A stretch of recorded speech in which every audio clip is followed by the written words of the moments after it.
नमस्कार, news India आप देख रहे हैं। मैं आपके साथ सागर मिश्रा। शुरुआत बड़ी खबर के साथ। इस वक्त की बड़ी खबर, यूक्रेन के राष्ट्रपति जेलेंस्की का बड़ा दावा, यूक्रेन को कोई भी देश जीत नहीं सकता। देखिए तस्वीरें जो लगातार हम दिखा रहे हैं, बड़ी खबरें आपको बता रहे हैं। यूक्रेन के राष्ट्रपति का बड़ा दावा यह है कि कोई भी देश लगातार जो साथ अब दे रहा है, यूक्रेन को कोई भी देश जीत नहीं सकता, यह कहना जेलेंस्की का।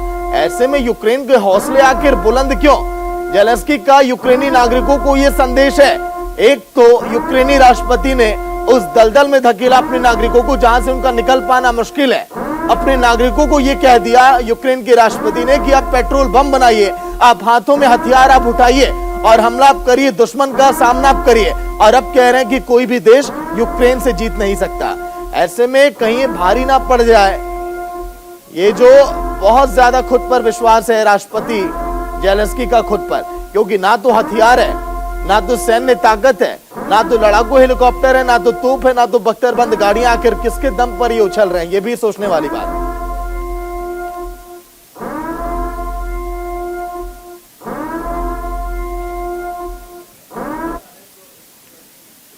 तो रूस की सेना कुछ ऐसे बमों का इस्तेमाल कर रही है दुनिया भर में, जिनके इस्तेमाल की तस्वीरें आप देख रहे हैं। अंतरराष्ट्रीय संगठनों ने इतना खतरनाक बमों पर बैन लगा रखा है, लेकिन खतरनाक बमों की ये लड़ाई father of all bomb versus mother of all bomb में बदलती जा रही है। लेकिन यूक्रेन में जिस तरह से वैक्यूम बम का इस्तेमाल किया गया, ये बम कहीं से भी जायज नहीं है। सांसों को रोक देने वाला ये बम यूक्रेन में लोगों के बीच दहशत फैला रहा है। रिपोर्ट आप देखिए।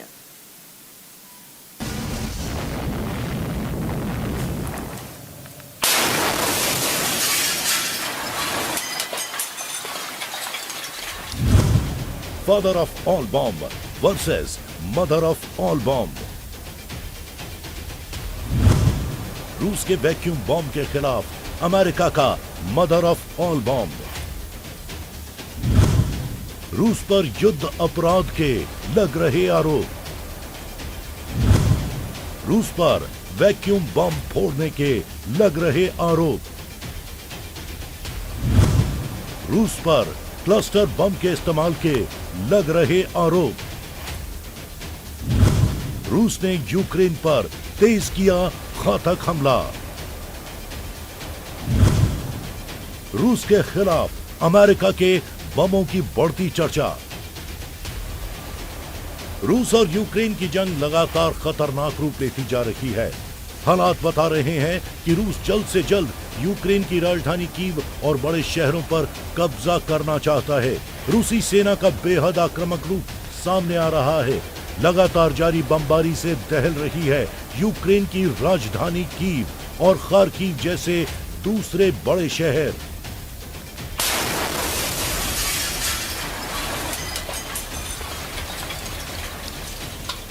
रूस की तरफ से परमाणु बम वाली धमकी बार बार सामने आ रही है, लेकिन इसी बीच रूस के गैर परमाणु कैटेगरी के बड़े बम्बों की दहशत भी देखने को मिली।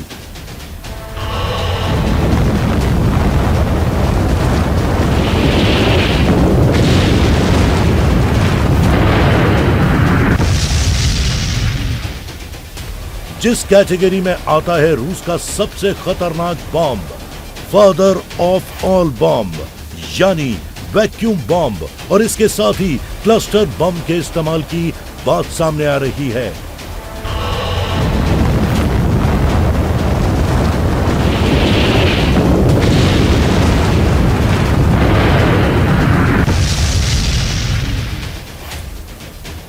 युद्ध के खतरनाक होते माहौल में यूक्रेन ने रूस पर बड़ा आरोप लगाया। यूक्रेन ने दावा किया कि रूस ने उनके खिलाफ वैक्यूम बॉम्ब का इस्तेमाल किया, जो काफी शक्तिशाली माना जाता है। इस आरोप के साथ जिस तरह की तस्वीरें सामने रखी जा रही हैं, इस वैक्यूम बॉम्ब की विभीषिका को दिखाता है। धूल और धुएं का इतना ऊंचा गुबार, धमाके की वजह से इतनी ऊंचाई तक उड़ता मलबा भी देखा जा सकता है। यह इस वैक्यूम बॉम्ब की ताकत और तबाही के पैमाने को दिखाता है।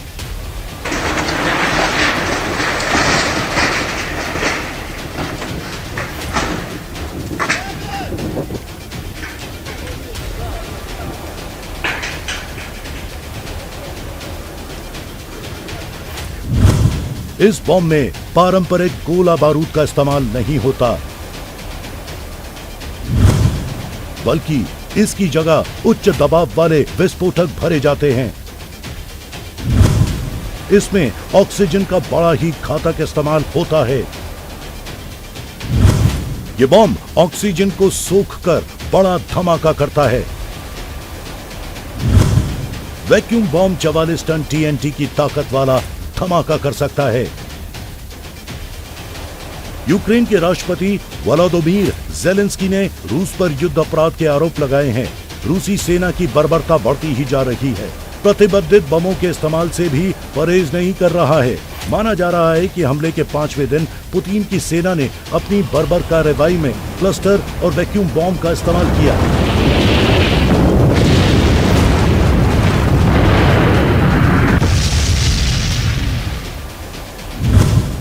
वैक्यूम बम थर्मोबैरिक हथियारों की कैटेगरी में आता है, जिसका इस्तेमाल जेनेवा कन्वेंशन के तहत प्रतिबंधित है। कई अंतर्राष्ट्रीय संगठन वैक्यूम बम के इस्तेमाल पर रोक लगा चुके हैं। साल 2016 में रूस ने वैक्यूम बम का इस्तेमाल सीरिया के खिलाफ किया था। वैक्यूम बम को फादर ऑफ ऑल बम कहा जाता है। रूस पर इसके इस्तेमाल के आरोप लगने के साथ ही अमेरिका अलर्ट मोड पर आ गया है। फादर ऑफ ऑल बम की काट में मदर ऑफ ऑल बम का जिक्र जोर पकड़ रहा है। गैर परमाणु कैटेगरी में यह अमेरिका का सबसे दमदार बम माना जाता है।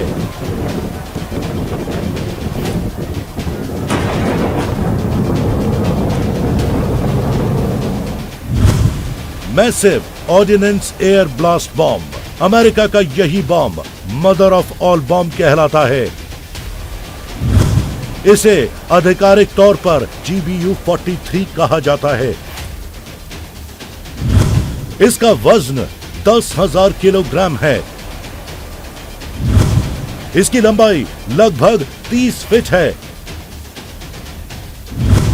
यह अमेरिकी बम 11 टन TNT की ताकत से धमाका करता है। 150 से 300 मीटर के दायरे में आने वाली चीजों का अस्तित्व मिटा देता है। साल 2017 में अमेरिका ने इस बम का इस्तेमाल अफगानिस्तान में किया था। यूक्रेन पर जारी युद्ध संकट गहराता जा रहा है। युद्ध क्षेत्र में तब्दील होते जा रहे हैं शहर के शहर। आम लोगों के जान माल को ज्यादा नुकसान पहुंचने लगा है। रूस की सेना अड़ी हुई है तो यूक्रेन भी पीछे हटने को तैयार नहीं दिख रहा। ऐसे में ज्यादा घातक बमों का इस्तेमाल ज्यादा से ज्यादा जानो माल को नुकसान पहुंचा रहा है। वैक्यूम बम के साथ रूसी सेना के द्वारा क्लस्टर बम के इस्तेमाल की भी खबरें आ रही हैं।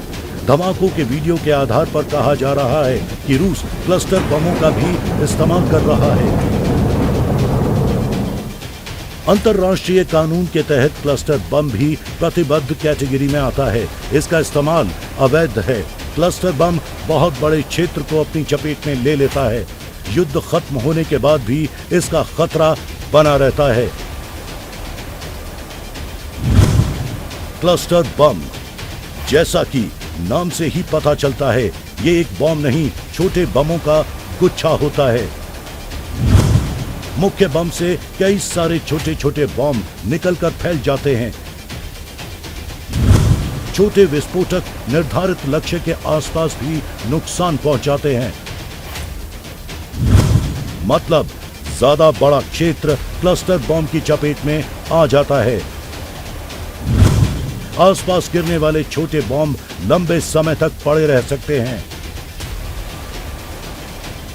जाहिर है इलाके में बिखरे पड़े छोटे बम युद्ध खत्म होने के बाद भी फट सकते हैं। ऐसे बमों का खतरा लंबे समय तक बना रहता है। मतलब साफ है, रूस और यूक्रेन युद्ध का असर लंबे समय तक बना रहेगा। यूक्रेन को लंबे समय तक परेशान करता रहेगा।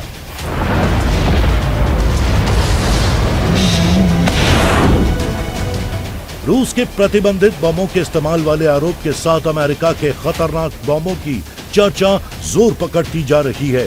यूक्रेन की मदद के लिए खतरनाक अमेरिकी बम दिए जाने की चर्चा जोर पकड़ती जा रही है। लेकिन बॉम्ब अमेरिका का हो या रूस का, तय है कि इसका इस्तेमाल दुनिया के सामने गंभीर मानवीय संकट ही पैदा करेगा।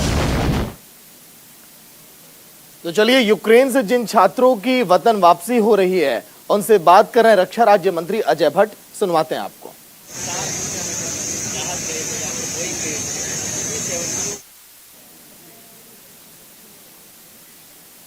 तो देखिए तस्वीरें आपकी टीवी स्क्रीन पर, किस तरह से रक्षा राज्य मंत्री उन छात्रों से बात कर रहे हैं और उनकी हिम्मत बढ़ा रहे हैं। इन बच्चों के चेहरे पर मुस्कान आप देखिए, क्योंकि ये खुशियां लौटकर तभी आई जब ये इस विमान में बैठे और हिंदुस्तान के लिए इस विमान ने उड़ान भरी। ये वही विमान है जो उनकी जिंदगी को बचा कर ला रहा है। ये वही विमान है जो ऑपरेशन गंगा के तहत पीएम नरेंद्र मोदी ने कहा कि यह भारतीय छात्रों को लाएगी C-17 ग्लोब मास्टर।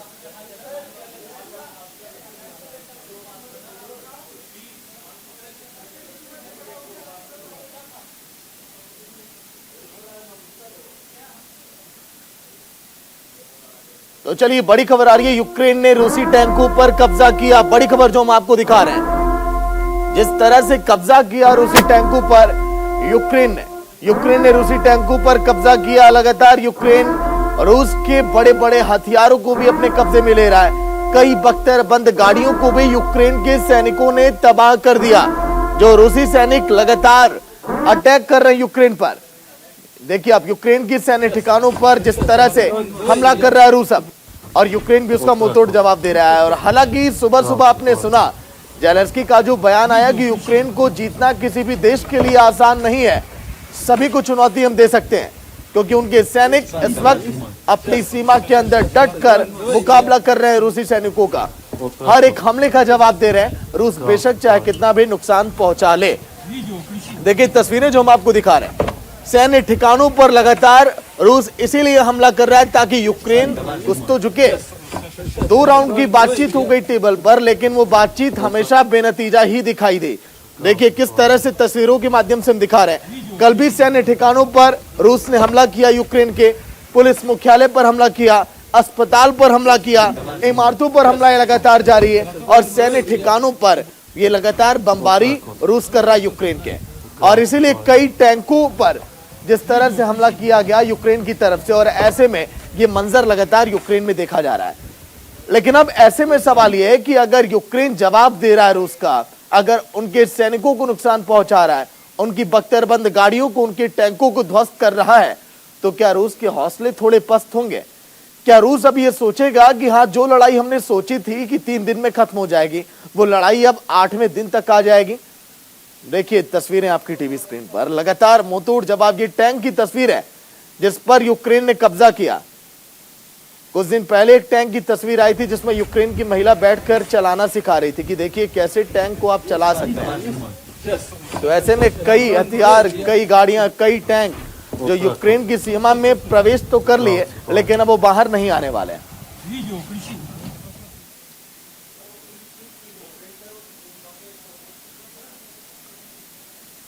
तो चलिए, एक बड़ी खबर आ रही है, कच्चे तेल की कीमत में बड़ा उछाल देखा गया। कच्चे तेल की कीमत में ये उछाल देखिए, बड़ी खबर आपकी टीवी स्क्रीन पर, क्योंकि रूस पर प्रतिबंध लगातार अन्य देश अब लगा रहे। कच्चे तेल की कीमत में बड़ा उछाल है, और ऐसे में क्या असर पड़ेगा भारत के बाजार पर? कच्चे तेल की कीमत में $114 प्रति बैरल पहुंची है। तो अजय भट्ट को आप सुन रहे थे, जिनका ये कहना कि पीएम नरेंद्र मोदी लगातार पल पल की अपडेट ले रहे हैं कि यूक्रेन में कैसे हालात हैं, कितने बच्चे वहां पर फंसे हैं, कैसे उनकी वापसी होगी और क्या व्यवस्थाएं उनके लिए की जाएं। ये देखिए विमान के अंदर की ये तस्वीर है, जब रक्षा राज्य मंत्री बच्चों के बीच पहुंचे और लोगों से बातचीत की। जो बच्चे हैं किस तरह से उनका हौसला बढ़ाया।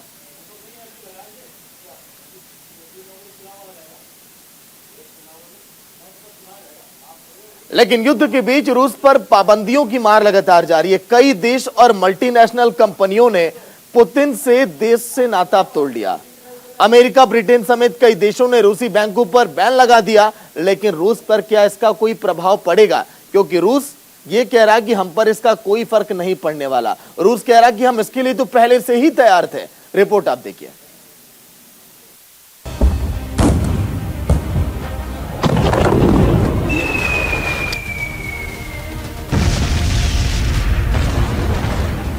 पुतिन की आक्रामकता का जवाब देने के लिए दुनिया उनके खिलाफ लामबंद हो गई है। इस लामबंदी में रूस पर कई तरह के प्रतिबंध लगाए जा रहे हैं। यूरोपियन देशों के अलावा ब्रिटेन और अमेरिका भी रूस का विरोध कर रहे हैं। रूस को सबक सिखाने के लिए तमाम देश बैन का सहारा लेकर रूस की आर्थिक स्थिति को कमजोर करने का प्रयास कर रहे हैं, ताकि रूस इस युद्ध को रोक दे। लेकिन रूस बैन की परवाह किए बगैर यूक्रेन पर ताबड़तोड़ बमबाजी कर रहा है। हालांकि आर्थिक बैन की वजह से रूस की हालत गंभीर होने लगी है। आलम यह है कि रूस के लोगों को अपनी करेंसी पाने के लिए बैंक से लेकर एटीएम तक लाइन में लगने को मजबूर होना पड़ रहा है।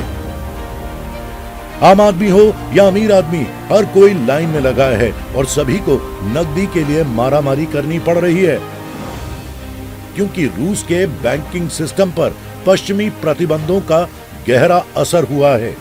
यूक्रेन पर रूस के हमले के बाद से पश्चिमी देशों का प्रतिबंध लगाने का सिलसिला जारी है। ऐसे में आइए आपको बताते हैं कि रूस पर किस देश का और किस कंपनी ने क्या प्रतिबंध लगाया है। अमेरिका ने अपना एयर स्पेस रूस के लिए बंद कर दिया है। कनाडा ने रूसी विमानों के लिए एयर स्पेस को रोका। बंदरगाहों पर रूस के जहाजों पर प्रतिबंध लगा दिया गया। एप्पल ने रूस को निर्यात किए जाने वाले सभी प्रोडक्ट्स बैन कर दिए हैं। एप्पल ने रूस की न्यूज एजेंसी आरटी और स्पुतिन को ऐप स्टोर से हटा दिया। एप्पल पे की सर्विस पर रोक लगा दी है। एडिडास ने रूसी फुटबॉल महासंघ के साथ सस्पेंड की पार्टनरशिप। जैगुआर लैंड रोवर ने भी कारों की शिपमेंट स्थगित की। अमेरिका और ब्रिटेन ने रूस के सबर बैंक और बीटीवी बैंक पर प्रतिबंध लगाए हैं। जर्मनी ने भी नॉर्ड स्ट्रीम 2 गैस पाइपलाइन परियोजना को रोकने के संकेत दिए। पोलैंड, चेक गणराज्य, बुल्गारिया और एस्टोनिया ने रूसी विमान कंपनियों के लिए अपने हवाई क्षेत्र को बंद कर दिया। यूरोपीय संघ ने रूस के कई लोगों और प्रतिष्ठानों पर यात्रा और वित्तीय प्रतिबंध लगा दिए हैं। अमेरिका और ब्रिटेन के साथ मिलकर ईयू ने रूस के चुनिंदा बैंकों को स्विफ्ट बैंकिंग प्रणाली से अलग करने पर सहमति जताई है। यूट्यूब ने भी रूस पर बड़ी कार्रवाई की है। यूट्यूब ने रूसी सरकार के आरटी समेत कई मीडिया चैनलों के लिए वीडियो विज्ञापन से मिलने वाले पैसों पर प्रतिबंध लगा दिया है। अमेरिका ने पश्चिमी देशों में रूसी केंद्रीय बैंकों की संपत्ति को फ्रीज कर दिया है। रूस को वैश्विक बैंकिंग सिस्टम स्विफ्ट प्रणाली से भी काटने की बात हो रही है। इससे रूस को हर दिन बहुत बड़ा नुकसान झेलना पड़ सकता है। अमेरिका ने यह भी संकेत दिया है कि वो रूस के डायरेक्ट इन्वेस्टमेंट फंड को पूरी तरह से रोक देगा। इससे रूस को 630 अरब अमेरिकी डॉलर का नुकसान होगा। दुनिया भर से लग रहे प्रतिबंधों से रूस को यह नुकसान काफी महंगा पड़ने वाला है। बताया जा रहा है कि रूस मंदी की चपेट में आ सकता है। आर्थिक प्रतिबंधों का असर दिखने लगा है। रूस की करेंसी रूबल में भारी गिरावट देखी जा रही है। युद्ध से पहले 75 रूबल की कीमत $1 थी। युद्ध शुरू होने के बाद इसमें भारी गिरावट आई।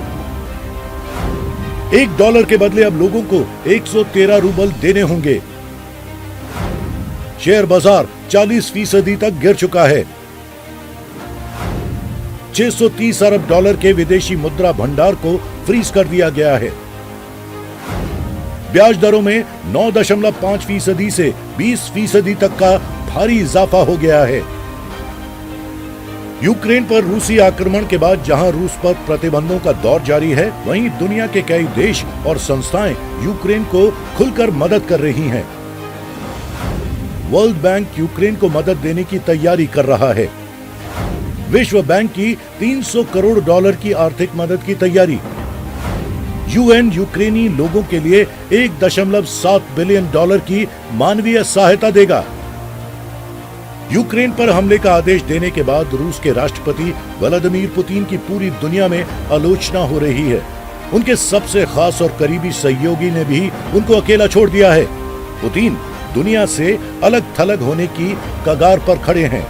पुतिन के अंदर इस वक्त कोई भी राजनीतिक दबाव में नहीं है। जो पुतिन साहब चाहेंगे वही होगा, सीधी बात है। सबको दुनिया को समझ लेना चाहिए। तुम कितने भी प्रतिबंध लगा लो, उसको कोई फर्क नहीं पड़ता।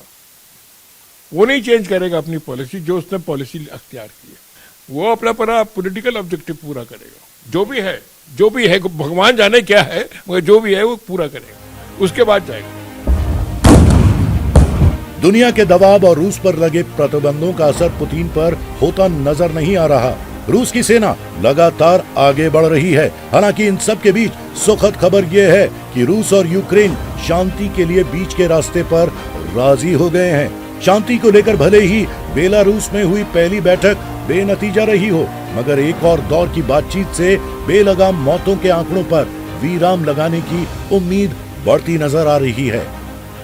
Bureau report, news India.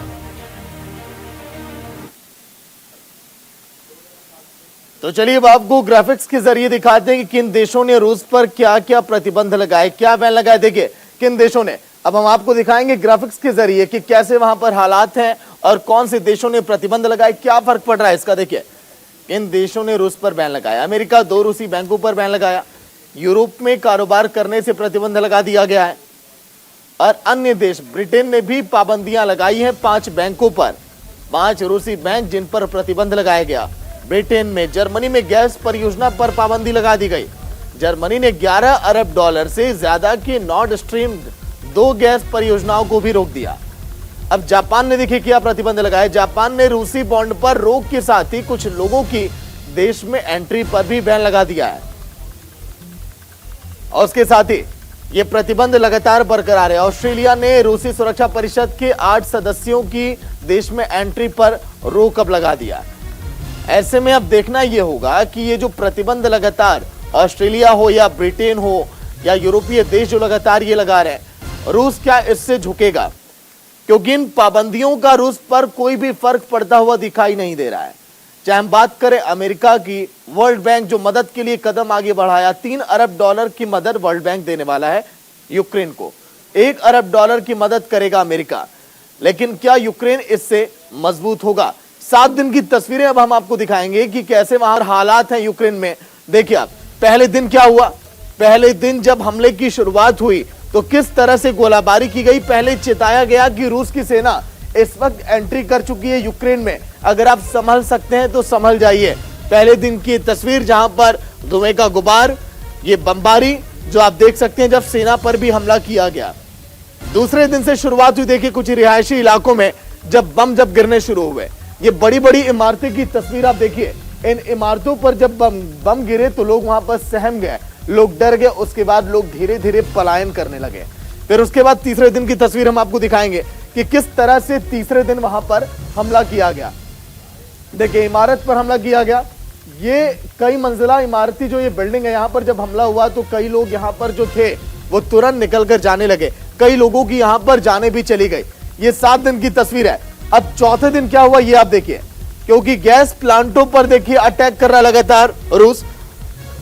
Pipeline वहां पर जिस पर हमला किया गया, ब्लास्ट कर दिया गया, वहां पर गैस का रिसाव होने लगा और लोग वहां पर परेशान हो गए। लोगों को सांस लेने में भी तकलीफ हो रही थी। चौथे दिन की तस्वीर। 5वें दिन आप देखिए जिस तरह से ब्लास्ट लगातार किया जा रहा है, लोगों की जानें चली जा रही हैं। और यह दावा किया रूस ने कि 5वें दिन हमने कई सैनिकों को मार गिराया। 5वें दिन यूक्रेन ने कहा कि हमने 4000 से ज्यादा रूसी सैनिकों को मार दिया। अब देखिए 6वां और 7वां दिन आपको बताएंगे, लेकिन इस दौरान एक बड़ी खबर आ रही है आपकी टीवी स्क्रीन पर।